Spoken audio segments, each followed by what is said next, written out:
Hi, I'm Tricia from Club Scrap. You know, one of the accomplishments that I am most proud of is finishing a half marathon. Now, for those of you who don't know, that is 13.1 miles.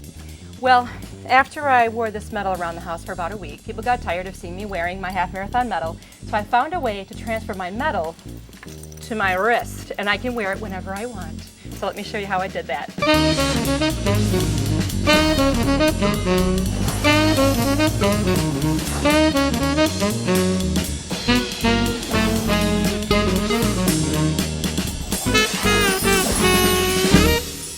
Now, all the supplies that I'm using for the show today are actually in this handy little stadium organizer by Think Inside the Box. So everything's inside the box here, and I'm starting out with the shrink film that I want to show you that I used for this project.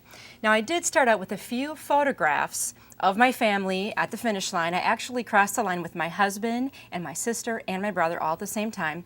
And I've printed these pictures in sepia tone on this shrink film. Now what you want to do is follow the instructions for printing on the package. This is an inkjet formula, so I was able to use my inkjet printer, and I really lightened up the coloring on these photos. If you print the pictures too dark, the color will become even more intense and dark when you shrink the film, and we don't want that to happen. So these pictures look really light right now, but don't worry about that. Cutting away some extra margin here on these photos, and then I'm going to use this 2.5-inch punch by Marvy Uchida. And now remember, this punch says it's 2.5 inches, and what that means is from corner to corner. So as you're purchasing and using your punches, that will be your measurement. I'm going to turn it over so I can see exactly where I'm aiming my punch. And I'm going to center the four of us at the finish. I'm not proud of this at all. All right, and there, the image easily punched right out of the sheet of shrink plastic. Next, I'm going to get my sheet of printed metals, and there they are. I'm going to use the same 2.5-inch square punch, and by the way, I got kind of hooked on these when I saw Michael Strong use them in his webisode. And there I have my metal, and naturally I have a whole sheet that I will be using, but we'll just work with the one for now. Now, because it's going to be a piece of jewelry, I do want to refine this image a little bit more, so I'm going to go ahead and use a corner rounder. Remember those? Maybe those of you who have been scrapbooking for a long time, like me. This was the very first tool that I purchased. I'm just going to put the corner right in there and give it a little squeeze. I've been using my corner rounder a lot lately. Okay. Now we also need to have our charm prepared for hanging on our little bracelet. For that I'm just going to use an 1/8-inch hole punch. And again, I can look at the punch from the back, and then I can see exactly where that hole is going to be placed. And you can do it in the top, the center, the corner, wherever it works best for the image that you're using. Now I'm going to have an image on the front, but right now the back of this image is plain white, and I want to add a little bit of decoration there too. I'm actually using a stamp from Club Scrap that says life is the sum of all of our choices, which I really liked the image for this particular bracelet theme. Make sure you put firm downward pressure. The material is going to stick, but then just either let it fall off or peel it off very carefully. One final little touch, the edges of the film are also plain white, so back in my organizer again, I can find my Marvy Uchida LePlume marker. This again is a classic tool to have around. It has a brush tip right here, so I can actually use this to very carefully add a little bit of color to the perimeter of this charm. Now, it doesn't look like I'm really doing much at this point because the charm is very thin and smooth, but once I shrink it, that's really going to make a big difference to the image. And I'll go ahead and do the other one too. All right, now I get to put all my toys back in my little stadium organizer here. You're in row 3, seat B. All right, next I'm going to reach for my foil-wrapped cardboard. I know it's a very fancy tool that I'm using. However, I have found that this works so well because it helps emanate heat from all sides as I use my heat tool. And this is a Marvy Uchida heat tool. And I'm also going to take a tweezers, and what that will do is help hold my little charm in place as I'm shrinking it, because it will tend to want to blow around on my work surface. At the ready, I have a clear acrylic block, and you can use anything at home. I'm just using that to help you see through the charm as I use it to press it flat. I'm holding my heat tool sort of far away so it begins to warm the plastic slowly. And soon we will begin to see it shrink, and then I will begin to move the heat tool around to all sides to help it along. This is much faster than using the oven, but you certainly can use an oven as well. Once it seems to be very stable at that certain size, I'll remove the heat and squish it with the acrylic block. And I just let it cool for a second or two, and there's my charm, ready for hanging. I'll go ahead and shrink my metal. And there is my metal, and it's really small, so I can still wear it every day if I want to. Next, let me show you how we're going to attach these gray charms to our bracelet. Now over here I have my charms, and you can see my picture on one side and then the quote on the other, and my metal, and then I have some jump rings.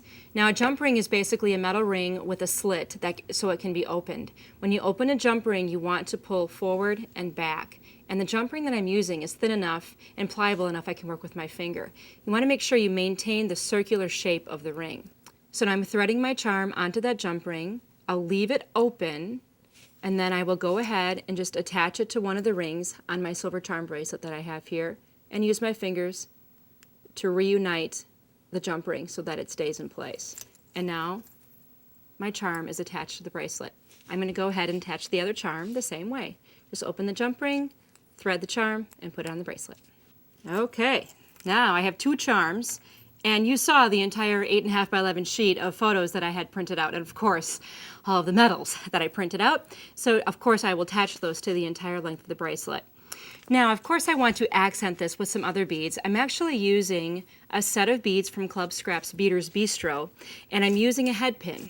So right here, I'm holding a head pin, and basically all it is a wire with a little stopper at the end of it, so I can dangle anything I want from this. And you can just go ahead and collect any number of beads in any color combination you wish, and then once you have them all threaded, they just stay onto the head pin like this. Now what I have to do is find a way to make this head pin stay on my bracelet. To do that, I need to make a loop. Now I was always perplexed by loop making, and I never really perfected it, so I have a little cheater way to do it. So if you're not a jewelry maker, you might enjoy this. If you are, you might be laughing right now. But anyway, you're going to take your needle nose pliers and just make a single loop like this. I'm going to let go, turn my hand around again, and rethread the wire and make another loop.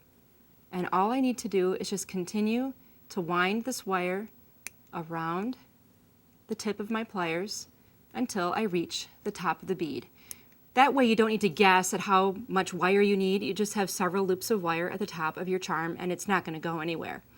Now if you look at this and study it carefully, you'll see that it looks like if this were a head, the head would be bending down. I'm going to reattach this to my pliers and just pull that head up a little bit. The beads are dangling directly below my circular wire loop at the top. Next, I need to attach a jump ring to this. I'm going to use a little bit of a smaller jump ring, and that's going to require the use of my tools. So I'll grip this jump ring with one pliers and with another, and I'm going to open it the same way, not by pulling those pieces apart, but by separating them front to back. And then I'll just thread my dangle. Here's my bracelet. I'll go ahead, attach it to the bracelet, and then I'm going to close it. Notice I never let go of one of the tools, kept it in my pliers at all times, and now the dangle is successfully hanging from my bracelet. So then I did this a whole bunch of times, and about an hour later, I ended up with something that looks like this, a bracelet that I can proudly wear wherever I go.